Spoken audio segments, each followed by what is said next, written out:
Hello guys, ड्रामे की starting में हम शिन को दिखाते हैं जो कि अपने हस्बैंड का वेट कर रही होती है। वो कहती है कि आज तुम जल्दी आ गए, क्या तुम हमारी एनिवर्सरी की प्रिपरेशन कर रहे थे? उसका हस्बैंड एक्टिंग करता है कि हाँ मैं उसी की प्रिपरेशन कर रहा था।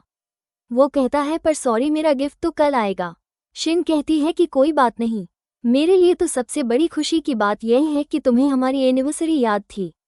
इसके बाद वो अपने हस्बैंड के क्लोज आने लगती है। कैन कहता है कि हमें शादी किए हुए कई साल हो गए हैं। लिली अब बड़ी हो गई है। ये सब सुनना उसके लिए सही नहीं है। शिन कहती है कि वो तो सो गई है और हम दूसरे बेडरूम में चल सकते हैं। तभी कैन को कॉल आता है। वो कहता है कि सॉरी मुझे कंपनी में कुछ अर्जेंट काम आ गया है, मुझे जाना होगा। शिन जब उसकी शर्ट को चेक करती है तो उसमें से लड़की का बाल निकलता है जिसे देखकर वो शॉक रह जाती है। वो कहती है क्या कैन मुझे चीट कर रहा है? फिर वो कंपनी में कॉल करती है और कहती है क्या आज कंपनी में ओवरनाइट काम हो रहा है? असिस्टेंट कहती है कि नहीं हमारा काम तो बहुत पहले ही हो चुका है और मिस्टर कैन भी यहाँ से निकल चुके हैं। शिन अपने हस्बैंड की लोकेशन को चेक करती है। तभी उसे कैन का कॉल आता है। वो कहता है कि मैं मिस्टर सू के साथ हूँ, हम दोनों साथ में डिनर करने जा रहे हैं और वो उसे मिस्टर सू की आवाज़ सुनाता है। शिन सोचती है कि मैं तो खामखा ही कैन पर शक कर रही थी। वो हर दिन कई सारे कस्टमर से मिलता है। उसकी शर्ट से परफ्यूम की स्मेल आना आम बात है, पर उसका दिल नहीं मानता। वो कहती है कि उस शर्ट में वो बाल कहाँ से आया? फिर वो शर्ट को दोबारा चेक करती है, तब उसमें लिपस्टिक के निशान होते हैं। सुबह वो अपने हस्बैंड से कहती है कि तुम्हारी शर्ट पर बाल और लिपस्टिक के निशान क्या कर रहे हैं? कैन कहता है क्या तुम भूल गई हो कि उस दिन मेरे स्कूल का रियूनियन था? सीयू ने कुछ ज़्यादा पी ली थी, मैं तो बस उसे रोड क्रॉस करने में हेल्प कर रहा था। उसी वक्त उसकी लिपस्टिक का निशान मेरी शर्ट पर लग गया था और यह कहकर वो शावर लेने चला जाता है। तभी शिन उसका मोबाइल चेक करने लगती है और वो उसके मैसेज को देखकर शॉक रह जाती है। कैन कहता है कि तुम ये क्या कर रही हो? क्या तुम अभी भी मुझ पर शक कर रही हो? फिर वो उस नंबर पर कॉल करके उसे अपनी बेटी की आवाज़ सुनाता है। वो कहता है कि यह हमारी बेटी का न्यू वीचैट नंबर है, तुम घबराओ मत, मेरे दिल में सिर्फ तुम ही हो। फिर वो उसे एनिवर्सरी का गिफ्ट देता है। शिन उसे हग कर लेती है और उससे माफ़ी मांगने लगती है। फिर शिन अपनी फ्रेंड से मिलने आती है जिसका नाम मिन होता है। शिन कहती है कि हमारी शादी को 7 साल हो गए हैं, मुझे लगता है कि मैं कुछ ज़्यादा ही सेंसिटिव होने लगी हूँ और कैन पर शक करने लगी हूँ। मिन कहती है कि कैन तो बहुत अच्छा आदमी है, मुझे लगता है कि तुम ज़्यादा टाइम से घर पर रह रही हो, इसलिए तुम ज़्यादा सोचने लगी हो। तभी उसकी फ्रेंड उसे बाहर का सीन दिखाती है जिसे देखकर शिन चौंक जाती है। लिली कैन की असिस्टेंट के साथ होती है जिसका कैन के साथ अफेयर होता है। लुई लिली से कहती है कि अब से तुम मुझे मॉम कहकर बुलाओ, पर हमारी मुलाकात के बारे में तुम अपनी मॉम को कुछ मत बताना। तभी वहाँ कैन भी लुई के लिए फ्लावर लेकर आ जाता है और वो उसे नेकलेस गिफ्ट करता है। ये सब देखकर शिन के होश उड़ जाते हैं। वो कहती है कि यह नहीं हो सकता, मैं सुबह ही लिली को स्कूल छोड़कर आई थी, इसका मतलब ये है कि कैन कई सालों से मुझसे झूठ बोल रहा था। इसके बाद शिन अपने हस्बैंड की कार की वीडियो चेक करती है जिसमें वो लुई और कैन को रोमांस करते हुए देखती है। लुई कैन से कहती है कि तुमने मुझे इतना इंतजार क्यों करवाया? क्या तुम अपनी बीवी को छोड़कर नहीं आना चाहते थे?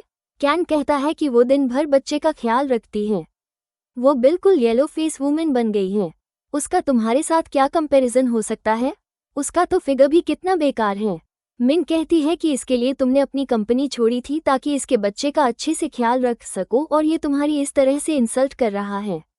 ये बहन की टकी प्लास्टिक सर्जरी वुमेन तुम्हारे 1% के बराबर भी नहीं है। शिन को गुस्सा आ जाता है और वो कैन के दिए हुए यहीं को फेंक देती है। मिन उससे कहती है कि तुम्हें कैन से डिवोर्स ले लेना चाहिए, ये एविडेंस तुम्हारे लिए काफ़ी होंगे। शिन कहती है कि यह एविडेंस काफ़ी नहीं है, अभी मेरे लिए सबसे ज़्यादा लिली की कस्टडी है और वो करियर जिस पर मैंने बहुत हार्ड वर्क किया था, मुझे और एविडेंस कलेक्ट करने होंगे। इसके बाद शिन के पास उसकी मॉम का कॉल आता है। शिन बुरी तरह से टूट जाती है और रोने लगती है। उसकी मॉम कहती है कि तुम रो क्यों रही हो? शिन कहती है कि मुझे डिवोर्स चाहिए। उसकी मॉम कहती है कि डिवोर्स लेना कोई सेशन नहीं है, उसने वही किया है जो दुनिया का हर आदमी करता है, तुम्हें अपनी आंखों को कुछ दिनों के लिए बंद रखना है, फिर ये दिन भी यूं ही गुजर जाएंगे। शिन कहती है कि मैं उससे डिवोर्स लिए बिना नहीं रह सकती। उसकी मॉम कहती है कि क्या तुम डिवोर्स लेकर अपने पेरेंट्स की इज्जत बर्बाद करना चाहती हो। शिन को कुछ भी समझ नहीं आ रहा होता है। वो कहती है कि सिर्फ मरकर ही मैं इन सब चीज़ों से छुटकारा पा सकती हूँ। तभी उसे उसकी बेटी की फ़ोटो दिखाई देती है। वो कहती है कि मैं गिव अप नहीं कर सकती, मुझे अपनी बेटी के साथ बड़ा होना है। तभी वहाँ कैन लिली के साथ घर पर वापस आ जाता है और वो शिन को फूल देने लगता है। वो कहता है कि क्या हुआ, तुम आज कुछ बोल क्यों नहीं रही हो। फिर वो उसे हग कर लेता है। तब शिन उसे चाकू मारती है। शिन कहती है कि तुमने मुझे ये सब करने के लिए फोर्स किया है, वो तुम ही थे जिसने मुझे सबसे पहले झूठ कहा था। तभी हमें दिखाते हैं कि वो ये सब सोच रही होती है। वो कहती है कि मुझे शांत रहना होगा और लीगल तरीके से इस मैटर को हैंडल करना होगा। इसके बाद रात में कैन शिन के करीब आता है। शिन कहती है कि लिली अभी सोई नहीं है और वो नेक्स्ट रूम में ही है। कैन कहता है कि तुम चिंता मत करो, मैं ज़्यादा शोर नहीं मचाऊंगा। शिन फिर भी उसे रोकने लगती है। कैन कहता है कि तुम्हें क्या हो गया है, क्या बाहर तुम्हारा किसी के साथ अफेयर है। शिन सोचती है कि मैं कैन को शक नहीं होने दे सकती कि मुझे उसकी चीटिंग के बारे में पता चल गया है, और वो कैन को करीब आने देती है। इसके बाद मिन शिन से कहती है कि उस बदमाश ने सीक्रेटली शेयर्स चुराकर अपने अकाउंट में ट्रांसफ़र कर लिया है। उसके पास अब 30% शेयर हैं। शिन कहती है कि मैं उसके प्यार में इतनी पागल हो गई थी कि मैंने अपना घर भी उसके नाम पर कर दिया था। मिन कहती है कि अगर अभी तुम उससे डिवोर्स लोगी तो तुम्हें तुम्हारा घर छोड़ना पड़ेगा और तुम्हारे पास कुछ भी नहीं बचेगा। फिर तुम्हें लिली की कस्टडी भी नहीं मिल पाएगी। शिन कहती है कि चिंता मत करो, मैं अभी उससे डिवोर्स नहीं लूंगी, मैं तो अभी उसके लिए एक जाल बिछाऊंगी ताकि उसके पास कुछ भी ना बचे। फिर वो कहती है कि मुझे जिन के पास जाना होगा और उसे मनाना होगा कि वो अपने 50% शेयर कैन को ना दे। इसके बाद हमें जिंग को दिखाते हैं जिसे पेंटिंग करने का शौक होता है। शिन जिंग से मिलने आती है। वो कहती है कि मैं तुम्हें मार्केट से भी ज़्यादा प्राइस दूंगी, तुम अपने 50% शेयर को मुझे दे दो। जिंग कहता है कि मुझे माफ़ करना, ये शेयर्स मैं अपनी वाइफ को दूंगा, यह मैं तुम्हें नहीं दे सकता। शिन कहती है कि मेरा हस्बैंड मुझे चीट कर रहा है और उसकी चीटिंग पार्टनर तुम्हारी वाइफ है, और वो उसे चीटिंग की फ़ोटो दिखाती है। जिंग कहता है कि फ़ोटो फेक है, मुझे पसंद नहीं है कि मैं अपनी फैमिली अफेयर्स को किसी स्ट्रेंजर के साथ शेयर करूं, और वो उसे जाने के लिए बोल देता है। इसके बाद शिन एक लड़की को हायर करती है जिसका नाम लाओ होता है। वो कहती है कि तुम्हारी ड्यूटी है मेरे हस्बैंड के करीब जाना और उसके हर वर्ड और एक्शन को रिकॉर्ड करना। जब काम पूरा हो जाएगा तो मैं तुम्हें 3 लाख दूंगी, तुम्हें मेरे घर पर मेरी कजिन बनकर चलना होगा। इसके बाद शिन लाओ को अपने घर ले आती है और कुछ दिनों के लिए अपनी बेटी को अपने पेरेंट्स के घर भेज देती है। इसके बाद कैन शिन से डिमोलिशन के बारे में पूछता है। शिन कहती है कि ऑफिस वालों ने कहा है कि अगर हमारे पास एक से ज़्यादा प्रॉपर्टी नहीं है तो हम अपनी प्रॉपर्टी को डिवाइड कर सकते हैं। इसके लिए मुझे और लिली को अपना हाउस होल्ड रजिस्ट्रेशन वापस लेना होगा।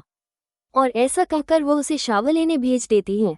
जब कैन शावर लेने आता है तब लाओ वहाँ नहा रही होती है। कैन उसे नहाते हुए देख लेता है। वो कहता है कि तुम डरो मत, पहले तुम नहा लो, मैं बाहर वेट कर रहा हूँ। फिर वो कहता है कि इसका फिगर तो बहुत अच्छा है। लाओ उससे कपड़े मांगने लगती है और कहती है कि प्लीज़ इन सब के बारे में मेरी सिस्टर को मत बताना। इसके बाद रात में कैन शिन को चेक करता है कि वो सोई है या नहीं। फिर वो लाओ के रूम में आ जाता है और उससे मीठी मीठी बातें करने लगता है। वो कहता है कि तुम्हें तो मॉडल होना चाहिए था, और वो उसके करीब आने लगता है, जहां शिन आकर उनका वीडियो बनाने लगती है। इसके बाद शिन अपनी मॉम से हाउस होल्ड रजिस्ट्रेशन मांगती है। वो कहती है कि मुझे मेरा और लिली का अकाउंट ट्रांसफ़र करना है।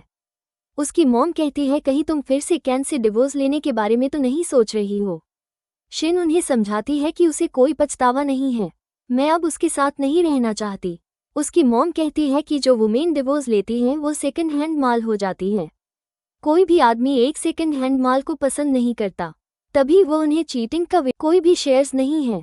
मैं सोच रहा था क्यों ना आप अपने शेयर्स लुई को दे दे, इससे उसके करियर में हेल्प हो जाएगी।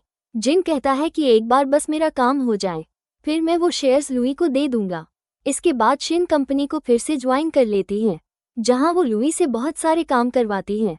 लुई कैन से शिकायत करती है कि तुम्हारी वाइफ मुझे बुली कर रही है। कैन को गुस्सा आ जाता है।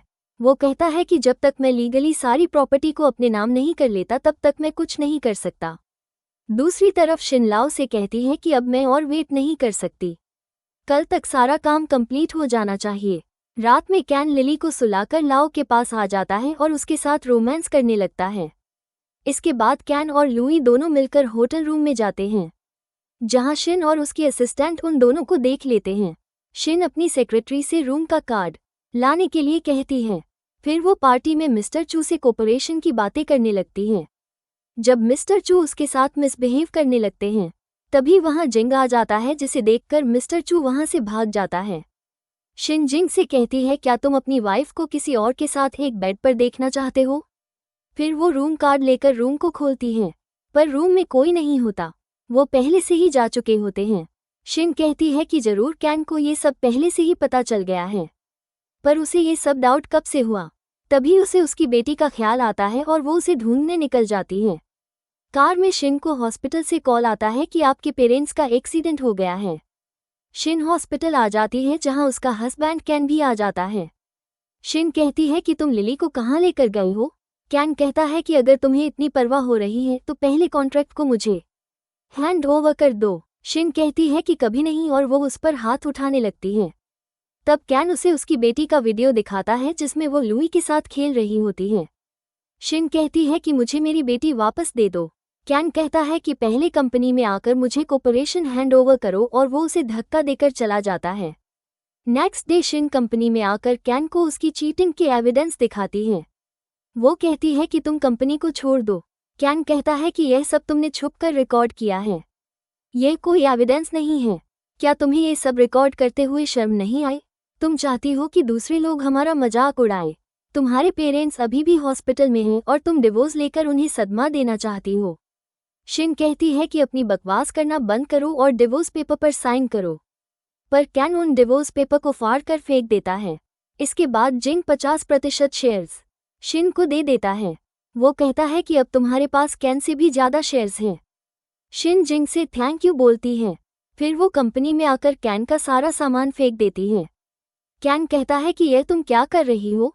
मैं देखता हूँ कि तुम प्रेसिडेंट की पोजीशन को कैसे लेती हो। इसके बाद लुई जिंग और शिन को एक रेस्टोरेंट में देख लेती है और वो उनकी फ़ोटो खींचने लगती है। इसके बाद लुई कैन की चीटिंग की फ़ोटो को लेकर उसके पास आ जाती है। वो कहती है कि यह सब क्या है? कैन कहता है कि यह सब उस शिन ने प्लान किया था। तुम जानती हो ना कि मैं तुमसे कितना प्यार करता हूँ। लुई उसे जिन और शिन की फ़ोटो दिखाती है। कैन कहता है कि मेरे पास एक प्लान है। कुछ ही दिनों में शिन शेयर होल्डर की मीटिंग करने वाली है, जहां कई सारे रिपोर्टर्स भी होंगे। लुई कहती है कि उसी वक्त मैं उसकी चीटिंग के एविडेंस सबके सामने ले आऊंगी, फिर वो बर्बाद हो जाएगी। तभी वहां शिन भी आ जाती है। वो कैन से कहती है कि बोर्ड ऑफ डायरेक्शन ने वीटो पावर का यूज करके तुम्हें प्रेसिडेंट की पोजीशन से हटा दिया है। लुई कहती है कि कैन ने कंपनी में कई सालों से हार्ड वर्क किया है, तुम उससे कंपनी कैसे छीन सकती हो? शिन उसे थप्पड़ मार देती है और कहती है कि मैं तुम्हें फायर करती हूँ। कैन कहता है कि तुम मेरी असिस्टेंट को फायर नहीं कर सकती। मैं वीटो पावर से अग्री नहीं करता। मैं इस पोजीशन को कभी तुम्हें नहीं दूंगा। शिन कहती है, तुम्हें क्या लगता है कि किसी को भी पता नहीं है कि तुमने पब्लिक फंड के साथ क्या छेड़छाड़ की है? और वो उसे एविडेंस दिखाती है। वो कहती है कि तुम घर और कंपनी दोनों मुझे दे दो, फिर मैं तुम्हारी पब्लिक फंड की धोखाधड़ी को माफ कर दूंगी। दूसरी तरफ जिंग सेक्रेटरी से कहता है कि तुम 2 दिनों से मुझे फॉलो कर रहे हो, आखिर ये सब क्या चल रहा है? सेक्रेटरी कहता है कि आपकी वाइफ ने ही आपकी और शिन की रिलेशनशिप की इन्वेस्टिगेशन करने के लिए मुझे कहा है। जिन उसे पेन ड्राइव देता है और कहता है कि तुम इसे लुई को दे देना और कहना कि यह एविडेंस तुमने कलेक्ट किया है। इसके बाद शिन बोर्ड ऑफ डायरेक्शन की मीटिंग रखती है, जहां कैनेली को लेकर आ जाता है। लुई उससे कहती है कि तुमने मेरे हस्बैंड को शेड्यूस किया है, और वो रिपोर्टर से कहती है कि इसने मिस्टर कैन की पीठ के पीछे उन्हें धोखा दिया है। मेरे पास सारे एविडेंस हैं। शिन कहती है कि पहली बात तो ये है कि यह मिस्टर कैन की सेक्रेटरी अब नहीं रही, मैंने इसे जॉब से निकाल दिया है। और दूसरी बात यह है कि अगर मैंने इसके हस्बैंड को सेड्यूस किया है तो आज वो यहाँ पब्लिक में बैठे हुए हैं, वो खुद बता सकते हैं। जिन कहता है कि मेरा और शिन का रिलेशनशिप बिजनेस का है, हमने कोई लिमिट क्रॉस नहीं की है। लुई कहती है कि तुम सारा दिन इस वुमेन के साथ हैंग आउट करते रहते हो, तुम्हारा तो एक छोटा सा स्टूडियो है, फिर तुम इससे कौन से बिजनेस की बातें करते रहते हो? शिन कहती है, शायद आप भूल गई हैं कि आपके हस्बैंड जिंग ग्रुप के प्रेसिडेंट हैं। लुई अपने हस्बैंड से कहती है, क्या ये सच कह रही है? क्या तुम सच में जिंग ग्रुप के प्रेसिडेंट हो? मैं तुम्हारे साथ शादी करके इतने साल रही हूँ। तुमने तो कभी मुझे एक रिच वाइफ की तरह ट्रीट नहीं किया, बल्कि तुम्हारी वजह से ही मुझे बाहर जॉब करने जाना पड़ा। और अब पता चला कि तुम मुझसे इतने सालों से झूठ बोल रहे थे। जिंग कहता है कि ज़्यादा लालची होने की ज़रूरत नहीं है। मेरा स्टूडियो और बाकी सारी शॉप तुम्हारे नाम पर है। लुई को गुस्सा आ जाता है और वो सबके सामने वीडियो चला देती है। पर वो वीडियो उसका और कैन का होता है जिसमें वो दोनों रोमांस कर रहे होते हैं। शिन रिपोर्टर्स को बताती है कि मैं और जिंग एक नॉर्मल बिजनेसमैन हैं, जैसा कि आप लोग देख सकते हैं। पर कोई और इस बात का फ़ायदा उठाकर अपने गलत इरादों को पूरा करना चाहता है। लुई कहती है कि मैं तुम दोनों को देख लूंगी और वो वहाँ से चली जाती है। इसके बाद फाइनली शिन को अपनी बेटी मिल जाती है। फिर जिंग शिन को बताता है कि तुम्हारे पेरेंट्स का एक्सीडेंट कैन ने ही करवाया था। ये सुनकर शिन को गुस्सा आ जाता है। वो कहती है कि मैं उसे नहीं छोड़ूंगी। जिंग कहता है कि हाइपर होने की ज़रूरत नहीं है, ये सारी चीज़ें तुम मुझ पर छोड़ दो, और वो अपने आदमियों से कहकर कैन को पिटवाता है। इसके बाद शिन लाओ को मिलने बुलाती है। लाओ कैन के साथ आती है। शिन उससे कहती है क्या तुम श्योर हो कि तुम इसके साथ रहना चाहती हो? लाओ कहती है कि मैं इसके बच्चे से प्रेग्नेंट हूँ। इसने मुझसे वादा किया है कि यह मुझसे शादी करेगा। कैन कहता है कि अगर तुम मुझसे डिवोर्स लोगी तो कंपनी मेरी हो जाएगी, और वो उसे हाउस होल्ड बुक दिखाता है और कहता है कि तुम्हारा लिली का रजिस्ट्रेशन वापस ले लिया गया है। शिन उससे लड़ने लगती है। तभी वहां जिंग आकर कैन का हाथ पकड़ लेता है और कैन को धक्का देकर शिन को लेकर चला जाता है। तभी वहां लुई आकर लाओ को थप्पड़ मारती है और कहती है कि तुम्हारी हिम्मत कैसे हुई मिस्ट्रेस बनने की? लाओ कहती है क्या तुम भूल गई कि तुम भी एक मिस्ट्रेस हो? लुई कैन से कहती है कि आज तुम्हें इसमें और मुझ में से किसी एक को चूज करना होगा। तब कैन लाओ को चूज करता है। वो कहता है कि वो मेरे बच्चे से प्रेग्नेंट है, मेरे पास अब कोई ऑप्शन नहीं है। लुई कहती है कि मैं वाकई में अंधी हो गई थी जो मैंने तुम्हारे जैसे बदमाश से प्यार किया। इसके बाद कैन लाओ से कहता है कि मैंने जो स्टॉक खरीदा था वो लगातार बढ़ता जा रहा है, मैंने इस पर अपना सारा पैसा लगा दिया है। लाओ कहती है कि इस तरह स्टॉक पर पैसा लगाना रिस्की हो सकता है। कैन कहता है कि मैं ये सब तुम्हारे और अपने बच्चे के फ्यूचर के लिए कर रहा हूँ। दूसरी तरफ हमें दिखाया जाता है कि यह सारा प्लान जिनका होता है, उसने ये सब करवाया होता है। सेक्रेटरी उसे बताता है कि मिस्टर कैन ने अपने सारे शेयर्स उस स्टॉक पर लगा दिए हैं। कैन को कंपनी से कॉल आता है। वो कहते हैं कि आपने जो स्टॉक खरीदा था वो गिर गया है। ये सुनकर कैन के होश उड़ जाते हैं। लाओ कैन से पूछती है कि क्या हुआ? तभी कैन उसे बताता है कि सब कुछ बर्बाद हो गया है, मैंने जो स्टॉक खरीदा था वो अप डाउन हो गया है। तभी कैन को हाउस लोन वालों का कॉल आता है। वो कहते हैं कि अगर आपने इंस्टॉलमेंट नहीं भरी तो हम आपका घर वापस ले लेंगे। कैन लाओ से ज्वेलरी मांगता है। वो कहता है कि वो ज्वेलरी कहाँ है जो मैंने तुम्हें दिलाई थी, पर लाओ घर पर नहीं होती, वो सब कुछ लेकर भाग चुकी होती है। कैन लुई के पास आ जाता है।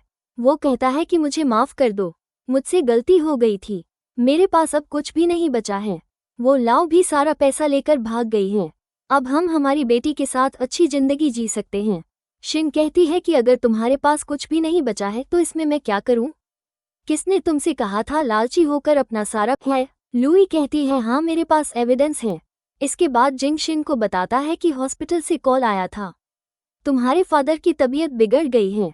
शिन अपने फ्रेंड मिन को कॉल करती है और कहती है कि मुझे हॉस्पिटल जाना होगा, क्या तुम घर पर लिली का ख्याल रख सकती हो?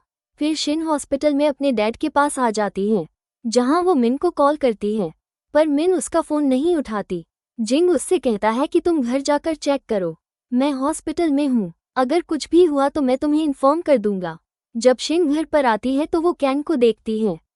तभी वहाँ मिन भी लिली को उसकी कार में लेकर बैठ जाती है और कैन से कहती है मैंने तुम्हारी कई बार हेल्प की है, तुम मुझे पैसे कब दोगे? कैन कहता है कि पहले मुझे पैसे मिलने तो दो, मैं तुम्हें पैसे दे दूंगा। तभी वहाँ शिन भी आ जाती है। वो मिन से कहती है कि मैं तुम्हारी बेस्ट फ्रेंड हूँ, तुम मेरे साथ ऐसा कैसे कर सकती हो? जिस दिन कैन और लुई होटल से अचानक गायब हो गए थे वो इन भी तुमने ही इसे दी थी ना? मिन कहती है कि मुझे माफ़ कर दो, मैं बहक गई थी। कैन उससे कहता है कि अगर तुम्हें लिली वापस चाहिए तो 50 मिलियन लेकर कंपनी के रूफ पर मुझसे मिलने आ जाना, और वो लिली को लेकर वहाँ से चला जाता है। इसके बाद शिन पैसे लेकर कैन के पास आ जाती है। कैन कहता है कि मैंने अपना माइंड बदल लिया है, मुझे अब पैसे भी चाहिए और अपनी बेटी भी चाहिए। तभी वहाँ जिंग पीछे से आकर कैन को मारता है। कैन उसे देखकर वहाँ से भाग जाता है और वो एक जगह पर बैठकर आराम करने लगता है, जहाँ कुछ गुंडे आकर कहते हैं कि यही हमारी जगह है, तुम्हें अगर यहाँ रहना है तो तुम्हें पैसे देने होंगे। कैन कहता है कि मेरे पास कोई पैसे नहीं है। तब वो गुंडे उसे मारने लगते हैं। कैन कहता है कि यह सब शिन की वजह से हुआ है, मैं उसे नहीं छोड़ूंगा। फिर वो टैंक का सहारा लेकर शिन की कंपनी में घुस जाता है और लिली की बर्थ डेट डालकर शिन के लैपटॉप को खोल देता है। फिर वो कंपनी के सारे सीक्रेट चुराने लगता है। तभी वहाँ शिन भी आ जाती है। कैन कहता है कि अब कंपनी की लाइफलाइन मेरे हाथों में है, कंपनी को वापस मुझे दे दो, मैं तुम्हें डिवोर्स दे दूंगा और लिली की कस्टडी भी। जिन कहता है कि तुमने कंपनी में घुसकर कंपनी के सीक्रेट चुराए हैं, तुमने एक क्राइम किया है जिसके लिए तुम्हें 3 से 4 साल की सजा हो सकती है। कैन कहता है कि जब मैं कंपनी में आया था तो मैंने सारे सर्विलेंस डिस्ट्रॉय कर दिए थे। अगर तुमने मुझे जेल भेजने की धमकी दी तो मैं सारे कंपनी के सीक्रेट को पब्लिक कर दूंगा, फिर सारे कॉर्पोरेशन फेल हो जाएंगे। शिन हंसने लगती है और कहती है कि तुम्हें क्या लगता है कि तुम इतनी आसानी से कंपनी में आ सकते हो और पासवर्ड को तोड़ सकते हो? ये सब मैंने ही तुम्हारे लिए प्रिपेयर किया था। कैन कहता है तो टंग भी तुम्हारे साथ मिला हुआ था। शिन कहती है कि टंग तुम्हारे जैसे घटिया आदमी का साथ कभी नहीं देगा। कैन कहता है कि अगर तुम्हें डिवोर्स चाहिए तो तुम्हें मुझे 100 मिलियन देने होंगे। शिन कहती है कि लगता है अभी तक तुम्हें कुछ समझ नहीं आया है और वो वहाँ लुई को बुलाती है। लुई कहती है कि मेरे पास सारे एविडेंस है जिसमें कैन ने फैमिली फ्रेंड के साथ छेड़छाड़ की थी। फिर वहाँ लाओ भी आ जाती है।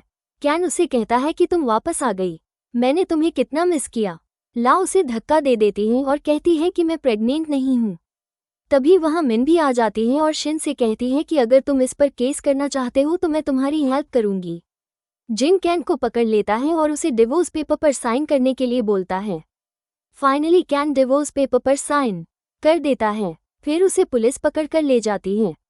बाकी सभी लड़कियों को हेल्प करने के लिए थैंक यू बोलती हैं और यहीं पर इस ड्रामे की एंडिंग हो जाती है। आपको ये ड्रामा कैसा लगा कमेंट करके जरूर बताएं।